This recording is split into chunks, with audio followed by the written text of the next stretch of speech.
The storm over planet Vorex 7 was not just rain and thunder. It was fire and lightning that tore the sky apart. Metal ships shook like paper as they entered the atmosphere. One of them, a Terran supply vessel called the Dauntless, came in too fast. It hit the clouds like a burning comet and left a trail of orange light behind it. When it struck the ground, the shockwave could be seen for miles. When the storm finally passed, alien rescue teams came rushing through the smoke and wreckage. The air was heavy with the smell of fuel and ash. They were from the Vorexi species, tall and thin with glowing blue eyes and transparent skin. They moved carefully, scanning for any sign of life. Most of the crew was gone. Then one rescuer shouted, "Over here! Something is moving." Lying beside a broken console was a human, barely alive, his suit torn and covered in burns. His face was hidden behind a cracked helmet. The alien medic in charge, Dr. Thera, knelt beside him. She had never seen a Terran before. Humans were a rare species, strange and distant, known mostly through old war records. She placed a scanner over his chest. Pulse detected. "Unstable," she said softly. "Bring the stretcher." As they lifted him, the human suddenly coughed and groaned. His voice was dry but full of attitude. "Careful," he muttered. "This isn't how I like to be carried." The aliens froze. He was awake. Even after that fall, he was talking. Thera looked at him, her voice calm but curious. "You should be unconscious. How are you still alive?" He grinned weakly through the cracked glass of his helmet. "Good question, Doc. Must be the vitamins." Then his eyes rolled back and he passed out again. Back at the alien outpost, Thera placed him in the quarantine chamber. Machines hummed and scanned, showing strange results. His body temperature was too high, his blood chemistry unreadable, and his cells were regenerating faster than anything she had ever seen. She had treated soldiers from 50 species, but none like this. Hours later, the human woke up again. He sat up too fast, ripping a monitor off his arm. "Where am I?" he asked. "You are safe," Thera replied. "You crashed on Vorex 7. I am Dr. Thera, Chief Medical Officer. You are lucky to be alive." He looked around the white room filled with strange lights. Lucky depends on your definition. Then he smiled. "Name's Jack Carter. Terran Navy." Thera blinked, studying him. "Your body has severe internal damage. You need rest." She prepared a healing serum. The liquid shimmered silver in the injector. "This will stabilize your system." Jack eyed the device suspiciously. "Looks fancy. What's in it?" "Cellular regrowth compound. It is safe for most species," he laughed softly. "Yeah, that's what they said about shrimp back home, and it still gave me food poisoning." Thera hesitated. "I assure you, it will not harm you." Before she could inject it, Jack pulled something from his belt pocket, a small silver flask with scratches all over it. He twisted it open and took a deep drink. The room instantly filled with the sharp smell of alcohol. The scanners went wild. Alarms flashed red. The medical AI shouted warnings in 3 languages. "Toxic substance detected. Hazardous ingestion confirmed."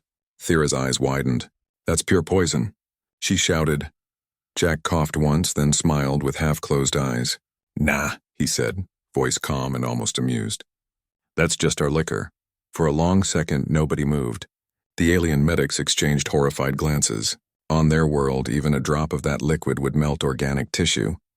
But this human had just swallowed a full mouthful and was grinning. Thera ordered the scanner to check again. System analysis, subject stable. Vital signs improving. That made no sense. His body was processing the toxin like water. She stared at him in disbelief. "You should be dead."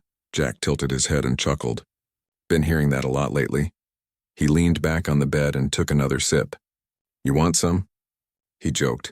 The alien stepped back, terrified. The air around him smelled like fuel and smoke, yet his heartbeat stayed strong. Thera turned off the alarms and walked closer, curious despite herself. "Human biology defies logic," she whispered into her recorder. "They consume toxins as if it gives them pleasure. This one even seems happier after drinking it." Jack smirked. "Pleasure? Maybe keeps the soul warm." She frowned. "Soul." He pointed to his chest. "That thing that keeps us doing stupid stuff and calling it courage." For the first time, Thera smiled slightly. "Perhaps your species confuses courage with madness." Jack laughed. "Maybe we do, Doc, but hey, it works." Outside the window, the sky of Vorex 7 rumbled with another wave of thunder. Inside the small medbay, the alien staff whispered to each other about the strange creature that drank poison and called it a drink. Thera kept watching his vitals, trying to understand how a fragile-looking being could survive what would kill almost anyone else. As the night went on, Jack sat upright, humming an old Earth tune. The machines that once screamed danger now showed calm green lines. He was healing faster than predicted. His body was a contradiction, and his grin never faded. Before Thera left the room, she heard him mutter softly, "Told you, Doc. Just a little burn to stay alive." And in that quiet moment, she realized something unsettling. This human was not just surviving, he was thriving on things the rest of the galaxy feared. It was the first hint of a mystery that would soon make every scientist, soldier, and leader ask the same question. What are humans really made of? Jack Carter woke to the steady hum of alien machines. The walls around him were glowing white, smooth as glass, with lights that pulsed in time with his heartbeat. His head throbbed, his throat burned, and the taste of whiskey still lingered on his tongue. When he tried to sit up, a soft blue field pushed him back down. "Do not move," said a calm voice. Dr. Thera stepped into the room, her skin faintly transparent, her eyes bright like liquid sapphire. "You are under quarantine until we understand what you are."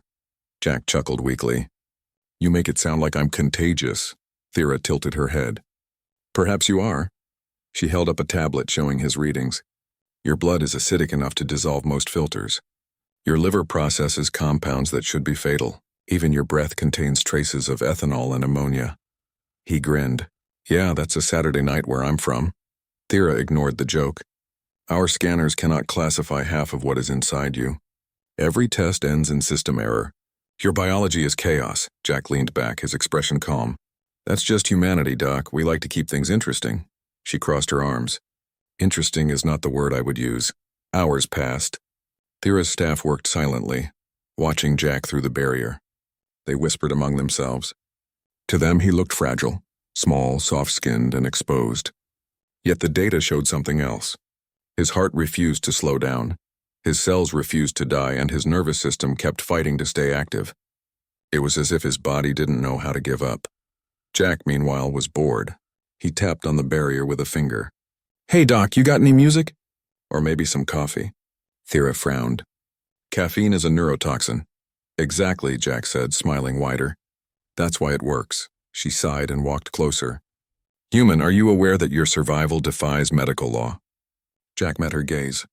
"We've been breaking laws since we learned to walk upright." A silence hung between them, broken only by the hum of the machines.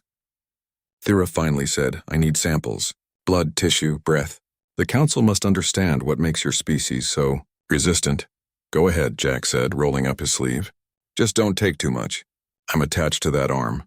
Her instruments whirred softly as she collected samples, then slid them into the analyzer. The screen blinked, then froze. Data streams turned to static. Error symbols filled the display. "Impossible," she whispered. "Your cells rewrite themselves faster than my scanner can track." "You adapt instantly to foreign environments." Jack shrugged. "Guess it's a human thing.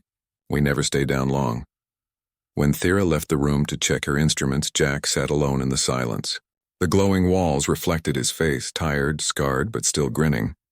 He pulled out his flask again and stared at it. For a moment, he seemed lost in thought. "Hey, Earth," he whispered softly. "Bet you'd laugh if you saw this mess." He took a small sip, the taste of home cutting through the sterile air. Alarms flashed again. The AI voice blared, "Warning, toxic vapor detected." Jack rolled his eyes. "Relax, robot. It's happy hour." Thera rushed back in, exasperated. "Why must you continue poisoning yourself?" He smiled faintly. "Because that's how I stay human." Her eyes narrowed. "What does that mean?" Jack looked up at her. "Back home, everything wants to kill you. Cold, hunger, fear, loneliness. So we make our own fire. We drink, we laugh, we fight it all. That's what keeps us alive." Thera stared at him in silence. There was no arrogance in his voice, no defiance, just truth.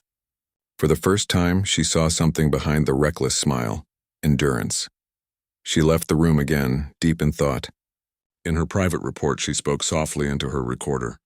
Subject Era 1, designation human, displays illogical tolerance to biological and chemical extremes. Emotional state stable. Behavior recklessly cheerful. Hypothesis: Species evolved to thrive on adversity.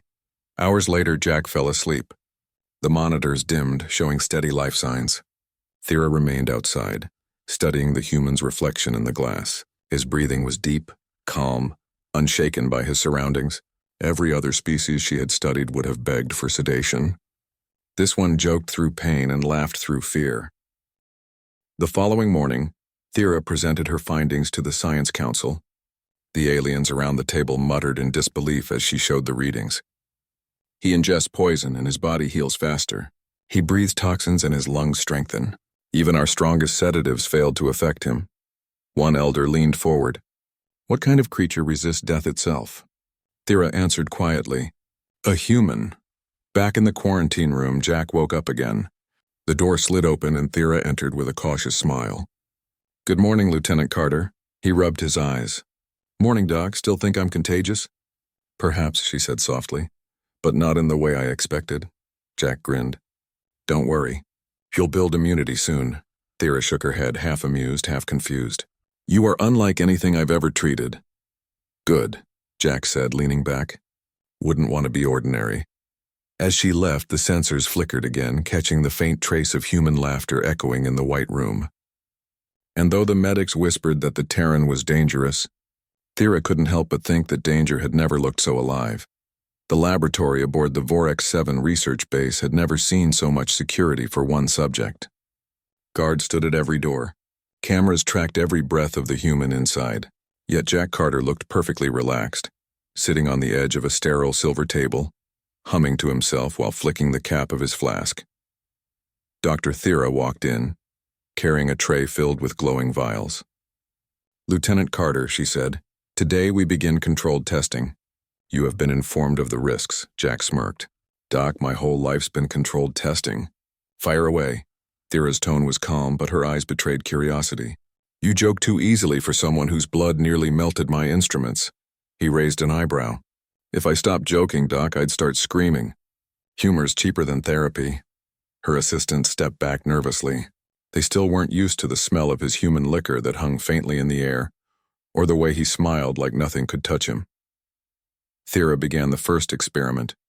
She handed him a small silver capsule containing a diluted enzyme from Vorex native fruit. For most alien species, this enzyme was harmless. For others, even a small dose caused paralysis. Jack sniffed it. Smells like bad fruit juice. Please consume, Thera instructed. He tossed it into his mouth and chewed. The sound made the alien staff flinch. The monitors blinked red for 2 seconds, then steadied. His vitals barely moved. Jack wiped his mouth and said, kinda tangy. Got any more? Thera frowned. That enzyme should have caused at least temporary numbness. Jack shrugged. Guess I'm not on your diet plan. The second test was stronger.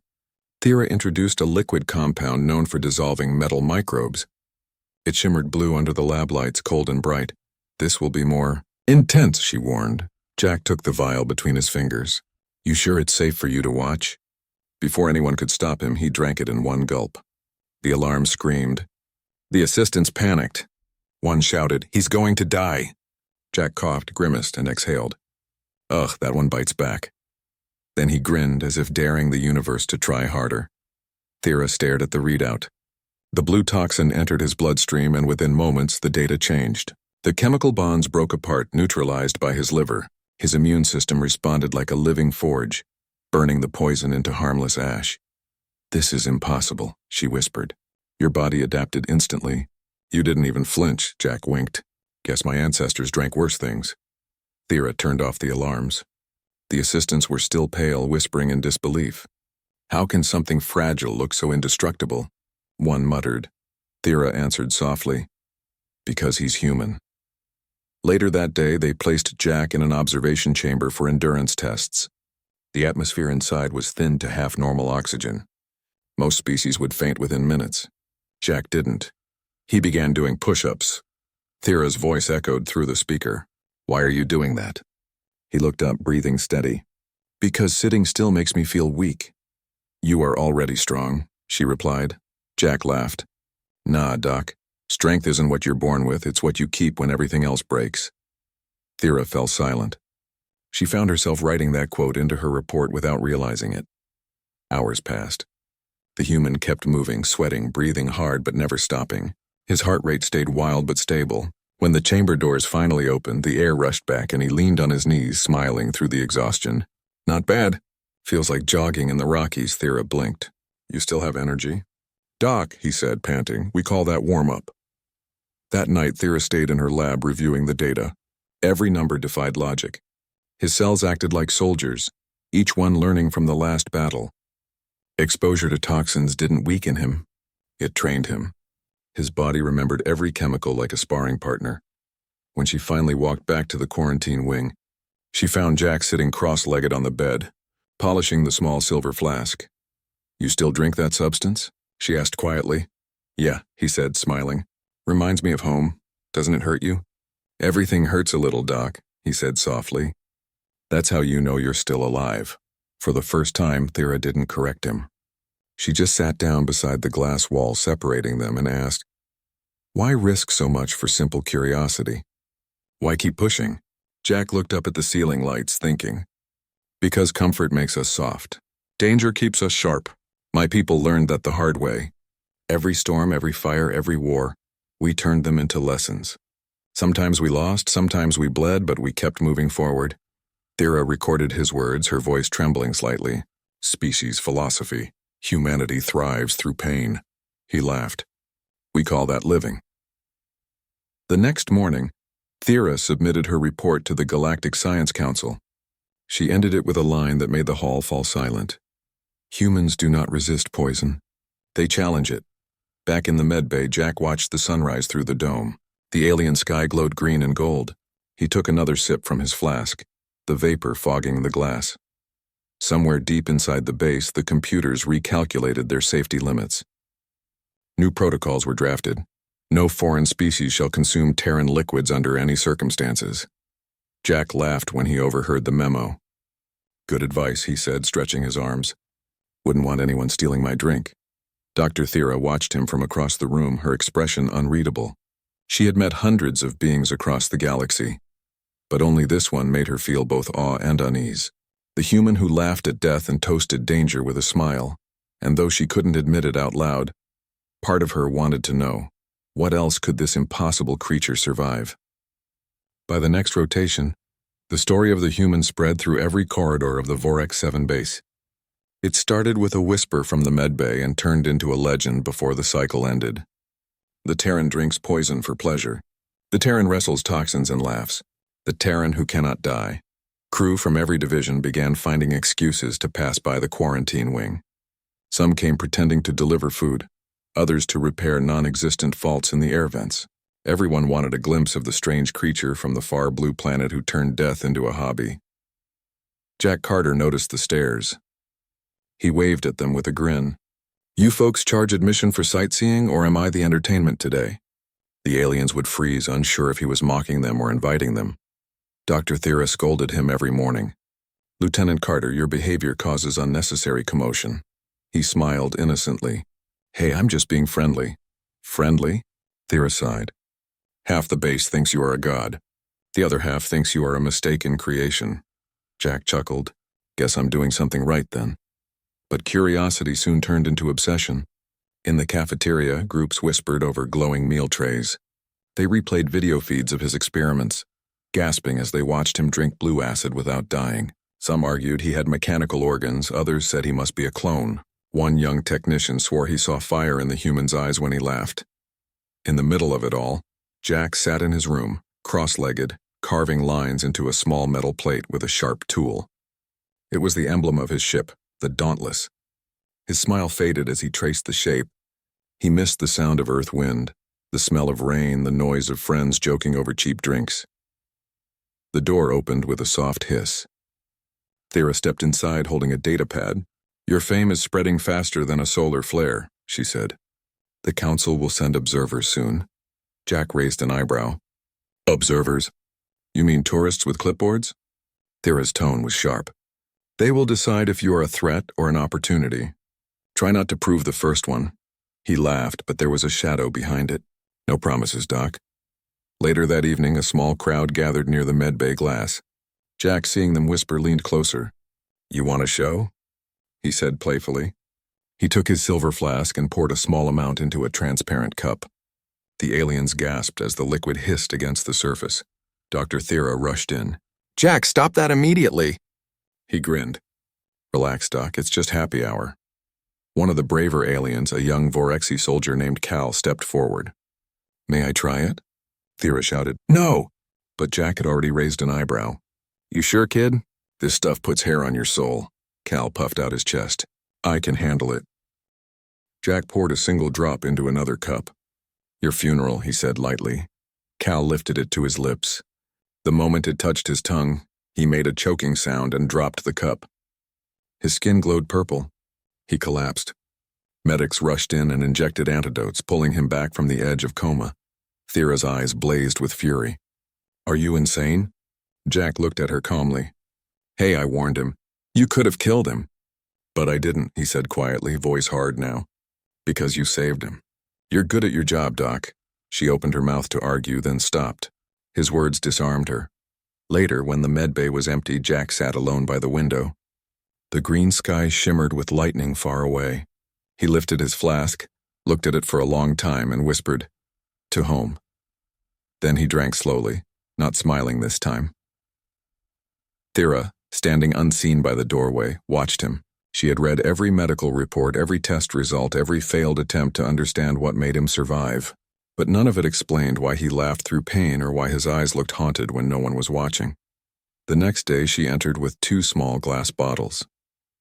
"These are native drinks," she said carefully. "Non-lethal to you based on my calculations. Taste them." Jack tried the first one, grimaced, and coughed. "Tastes like someone bottled sadness." He tried the second, shrugged. "Better, needs more burn." Thera's mouth twitched. "You are impossible." He raised his flask. "Exactly." The rumor mill reached the outer colonies within days. Traders arriving at Vorex 7 began asking about the poison drinker. Scientists sent requests for samples of his blood. The Galactic Network replayed his experiments with fascination and disbelief. Jack Carter, the broken pilot, the reckless survivor, had become a symbol of human madness and endurance all at once. Some called him dangerous. Others called him proof that humanity was evolution's wild card. Dr. Thera, in her private report, wrote a final note for the day. "The human shows no sign of fear, no sense of limits. Yet beneath the laughter hides sorrow. Perhaps their strength comes not from fearlessness, but from learning to live with fear and call it courage." That night, as the storm rolled again across the alien sky, Thera looked through the glass and saw Jack asleep, the silver flask still in his hand. For a moment, the alarms and lights of the base felt far away. There was only the sound of thunder, and the quiet heartbeat of a creature who defied everything she knew. And outside the medbay, whispers continued. "To grow, the human drinks poison. The human cannot die. The human laughs at death, and death laughs back."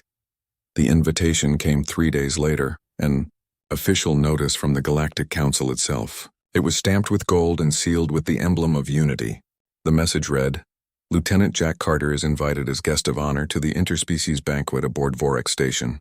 Attendance mandatory." Jack held the paper upside down, frowning. "Mandatory, huh? You folks sure know how to party."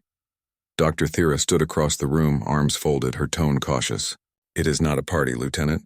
It is a diplomatic event. Representatives from 30 civilizations will attend. You must behave," Jack grinned. "I always behave. Sometimes badly, but it still counts." Thera sighed. "Do not drink anything. Do not eat anything. And for the love of science, do not challenge anyone." Jack saluted playfully. "Yes, ma'am." Totally harmless. But deep down he already knew that something strange was going to happen. That evening, the banquet hall glittered like a floating jewel in orbit. Crystal chandeliers hung from the ceiling, reflecting light across hundreds of alien faces. Plates shimmered with unknown colors, and the air smelled like spice and ozone. When Jack entered, all eyes turned. Conversations stopped. Music faded. Every being in the room seemed to pause at once. The human had arrived. He walked slowly, dressed in a freshly cleaned flight jacket, his silver flask tucked at his belt. He nodded politely, but his eyes were sharp, scanning the crowd. He could feel their curiosity like heat on his skin. The Vorexian announcer's voice echoed through the room. "Honored guests, we welcome Lieutenant Jack Carter of Terra, the survivor of Vorex 7. A murmur ran through the hall. Some clapped, others whispered. A few simply stared, unsure whether to cheer or hide. Jack found his seat beside Dr. Thera near the center table. The dishes in front of him sparkled with strange liquids that glowed faintly in the dim light. Thera leaned close. "These are symbolic foods. Please refrain from consuming anything." Jack nodded obediently. "Got it." Then he whispered, "Unless I get thirsty." "Jack," Thera hissed. But the human's curiosity was alive and burning. Across the table, alien diplomats raised crystalline glasses filled with their own drinks. Liquid metals, steaming foams, glowing gels. Each one toxic in its own way. A towering ambassador from the Arcoon Empire lifted his cup and sneered. "Tell us, human, is it true that your kind drinks industrial waste for pleasure?" The hall erupted in laughter. Jack smiled calmly. Only on weekends, the laughter stopped. The Arcoon ambassador blinked. "You joke?" Jack shrugged. "You asked." He reached down, unscrewed his silver flask, and poured a bit into his glass. The golden brown liquid shimmered under the lights. Thera's eyes went wide. "Jack, don't—" He raised his glass anyway. "To new friends," he said. The smell hit the sensors first. Alarms flickered on nearby monitors. The base AI's voice warned softly. "Hazardous fumes detected." Thera grabbed his wrist. "That's pure poison." Jack laughed and clinked his glass gently against hers. "That's just our liquor, Doc." Then he drank. The room went silent. Every alien froze, expecting him to collapse. Instead, Jack exhaled, smiled, and said, "Smooth." Then he noticed the Arcoon ambassador glaring at him. The alien rose to his full height. "Our strongest warriors faint from that smell, and you call it smooth?" Jack grinned. "Want to try?" The ambassador hesitated, his pride burning brighter than his caution. "Pour me a drop," the glass clinked. A single drop of Terran whiskey landed in the Arcoon's cup. The alien sniffed it once, then took a sip. A second later, his eyes rolled back and he collapsed onto the table with a thud. The hall erupted in chaos. Medics rushed forward. Gasps and shouts filled the air. Thera's voice sliced through the noise. "Enough! Everyone calm down!" Jack held up his hands. "He asked for it." Thera glared at him. "You could have refused." Jack shrugged. "You ever met a soldier who refuses a challenge?" The other diplomat stared at him with a mixture of horror and fascination. The whispers began again, spreading like wildfire. "The human's drink fells giants. The human drinks poison and lives." Jack leaned back in his chair, smirking. "Guess I just raised the bar." After a tense silence, one of the smaller species, a feathery Avan diplomat, stood up nervously. "Perhaps we should make a toast," he suggested. "To survival." Jack lifted his glass again. "To survival," he echoed, his grin returning. Thera rubbed her forehead. "You're going to start an intergalactic bar fight," Jack chuckled. "Better than an intergalactic war." When the banquet finally ended, the council chambers buzzed with conversation. Some leaders accused him of mockery. Others claimed he had demonstrated strength and adaptability unmatched in known biology. Jack stood by the observation window, staring at the stars. Thera joined him quietly. "You've made half the galaxy afraid of your drink," he smirked. "Good, maybe they'll stop trying to dissect me." She studied him for a long moment. "You enjoy chaos, don't you?" He turned toward her, eyes soft now. "No, I enjoy being alive in the middle of it." For once, Thera didn't argue. As they left the hall, whispers followed behind of the poisoned drinker, the impossible survivor, the man who turned toxins into toast. And in distant colonies, new bars began naming drinks after him. The Carter Burn, Liquid Courage, Earthfire. Somewhere between laughter and fear, the legend of humanity had just begun. The video of the banquet hit the galactic network within hours. Someone from the kitchen staff had secretly recorded it. Jack Carter lifting his glass, Thera shouting, alarms flashing, and the mighty Arcoon ambassador collapsing after a single sip. By sunrise, every station, ship, and colony had seen it. The title read, "Human Drinks Poison." Alien faints, millions watched it in disbelief. Billions laughed. And in less than a day, Jack Carter became the most talked about name in the galaxy. The scientists called it a biological miracle. The soldiers called it a tactical advantage. The civilians called it pure madness. Dr. Thera called it a nightmare. She stormed into the medbay holding a stack of data reports. You've gone viral, she said flatly.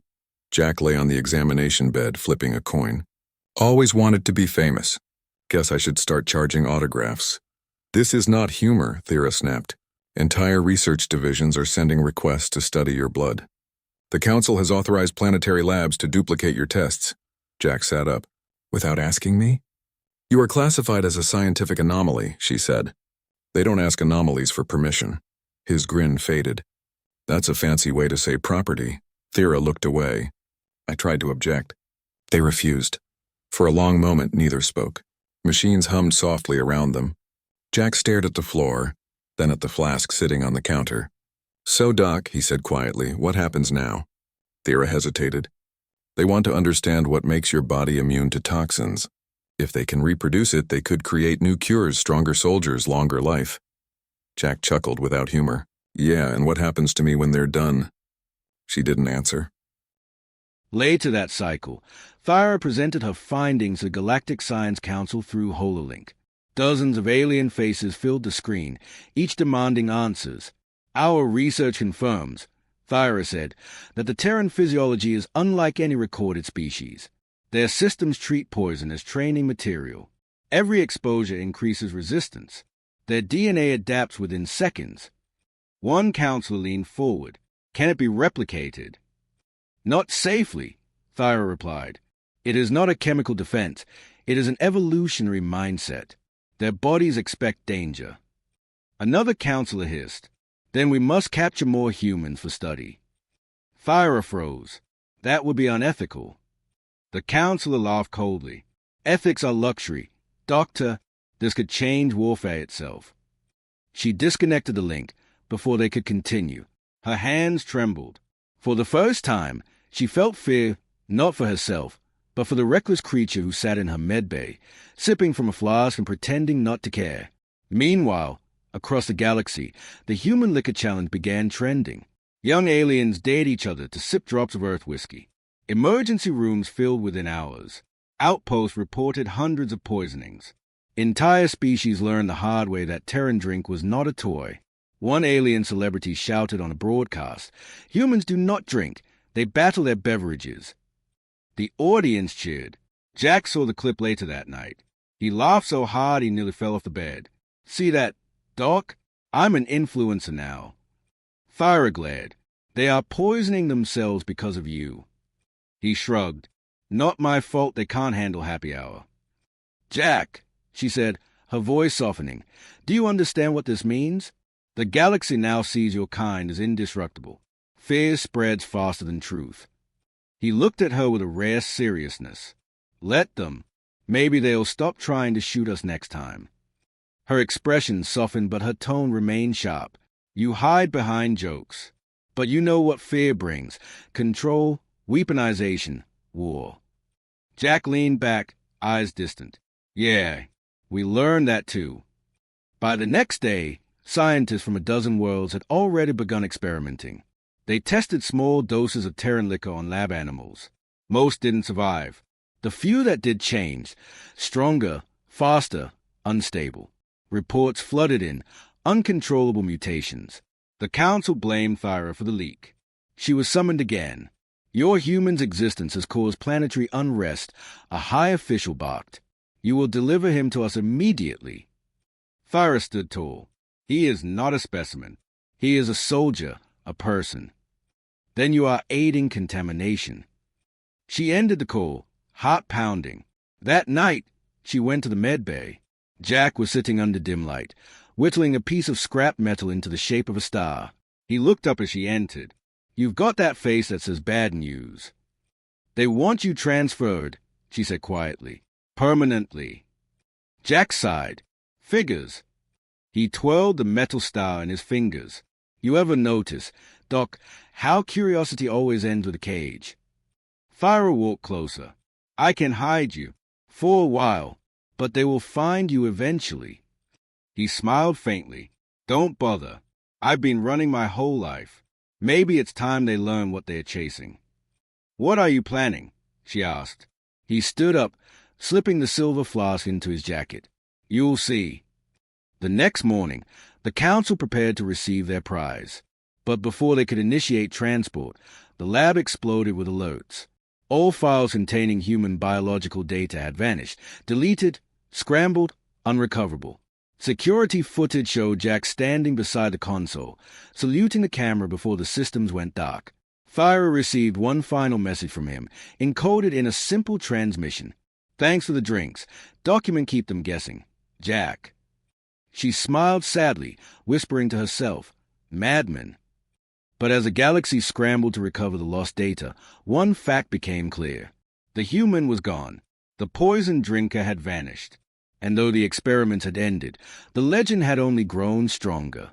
Every bar, every station, every world now told the same story of a creature that laughed at death, drank fire, and turned poison into survival. They called it the Carter effect. And somewhere out there, floating between stars, a lone Terran raised his flask to the dark and whispered, "To chaos and to life."